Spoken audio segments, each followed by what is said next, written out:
Let's talk about some things I hate about Taylor Swift, and also some things I love about Taylor Swift. And actually, instead of hate, we're going to go strongly dislike because my grandma taught me not to hate. Something I strongly dislike. Let's talk about her Grammys announcement of her album. Super exciting for the fans. I get that. But the Grammys is a night for new artists, for all kinds of artists, for discovering new music. And she went up on stage and she said, "Hey, I'm releasing this new album," and took massive fan base, all types of people watching the Grammys, and took them away from the Grammys to go look at her Instagram and stuff. Whereas I think that that's a huge, screw you to the rest of the artists in the audience that night. However, smart business move. So that's where I'm like, as a musician, that's kind of poopy because it's the Grammys and come on, you're taking everyone away from the Grammys. You're taking all of the news sources and making them write about you. Again, smart business move, but not super nice to the rest of the artists there. Something I love, her music. Undeniably amazing music. It's so good. Back to strongly dislike, the Spotify debacle. When she took her music off of Spotify, and let me preface this by saying that I am a full-time musician, so this is coming from a musician's point of view. When she took all of her music off of Spotify, the reason she did it, she said that she wasn't getting paid enough and that artists should get paid more for their music. Now, as the number one artist on Spotify at that time, and I believe she flip-flops between number 2 and number 1 right now, as the number 1 artist on Spotify, she's making the most amount of money than any other artist. Doesn't matter if she doesn't think she's getting paid enough. So, artists don't get paid that much on Spotify, and I thought that was cool that she did that. But she came back, and to my knowledge, artists weren't getting paid more. I didn't start getting paid more when she came back. So that leads me to believe that she started getting paid more, which means she's taking away from the rest of us. And that's kind of how the Spotify thing works anyways, is the top artists get paid more than the rest per stream. Obviously, they get paid more because they're getting more streams, but they get paid more per stream already. And I assume when she came back, that she had made a deal with Spotify. This is also what the Netflix special on Spotify made it seem like, that her team had met with the head of Spotify. They begged her to come back and made a special deal. So there again, kind of a bummer for the rest of artists taking more from us. I don't know for sure that that's what happened, but why would she come back otherwise? That's something that it bothers me because she has so much power and she could have done something to help the rest of us, which it seems like that's what she kind of promotes herself as, is this person who's, helping everyone. But then I keep seeing these things that are selfish. Another thing I love, she is so empowering to girls and women and just people in general. Her songs, again, the music, so good. They make people feel fantastic. You could tell at the concerts and at the just places she goes, people are happy. She brings joy. She brings empowerment. Amazing. And it's so cool to see people get interested in music and in songwriting and to feel like they can do anything because she did. I love that. Let's go back to strongly dislike.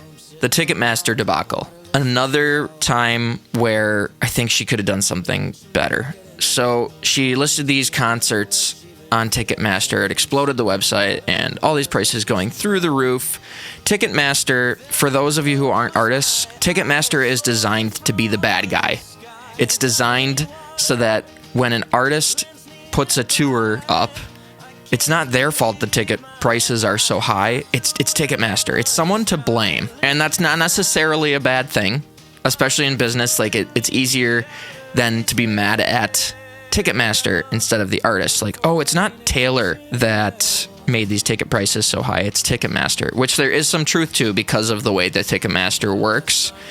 But the artist sees that money. So, I don't know.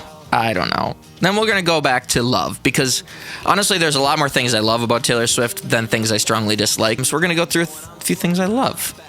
She stands up for people, and she stands up for what she believes in, even though that can hurt her career. And it has hurt her career. There's things that she's come out and said that, makes people hate her. There's a lot of people that hate her, and it's because of what she says, what she does, and I think that's cool. Like, it makes her stronger, and she's figured out a way to do it where it didn't alienate her entire fan base. When she releases music, it's super fun. I know people get annoyed at the different album covers and the different versions, and I think that's fun. You don't have to buy all of the versions, but it's cool that she has different versions. I put myself in the shoes of, like, what if... So the Foo Fighters, Green Day, those are my favorite bands. If they put out different versions of stuff, I think that's really cool. I do, like, understand the a little bit of annoyingness because you, like, want all of it and you can't afford that, but, like, that's my own problem, that I don't have enough money to buy all of the things. It's cool that there's options. It's cool that there's different things and, like, more content and more cool things from your favorite artists. That's cool. I like it. Makes the releases of those things fun, and people don't often buy physical media anymore. So the fact that she doesn't only just release one physical thing but multiples, I like that. I think that's cool. Another thing I love, the dancing. She does lots of dancing and stuff, and in my opinion, she's not the best dancer on earth. Like, when I have gone to other concerts and seen dancers and stuff, there's better dancers, but that's why I love her dancing, because she's not the best, and you can tell she's worked at it, and she has her own way of dancing, and that makes me feel like maybe I can dance someday.